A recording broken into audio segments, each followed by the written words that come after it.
अस्सलाम वालेकुम। मैं हूं नजीब अली और आप देख रहे हैं Najeeb TV. Pakistan air force day is celebrated on 21 March, 21 फरवरी, 7 सितंबर और 8 मार्च। इसका जो राइट आंसर है 7 सितंबर है। अगला हम सवाल देखते हैं क्या है। Labour day is observed on. मज़दूरों का दिन किस तारीख को मनाया जाता है? इसका जो राइट आंसर है 1 मई। तीसरा हम सवाल देखते हैं क्या है। Kashmir day is observed in Pakistan on.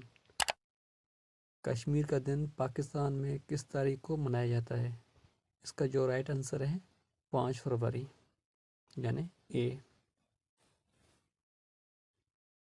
अगला हम सवाल देखते हैं कौन सा सवाल है। कायदे आज़म डे इज़ ऑब्जर्व्ड ऑन।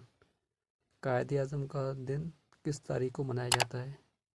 इसका जो राइट आंसर है वो है डी यानी 25 दिसंबर।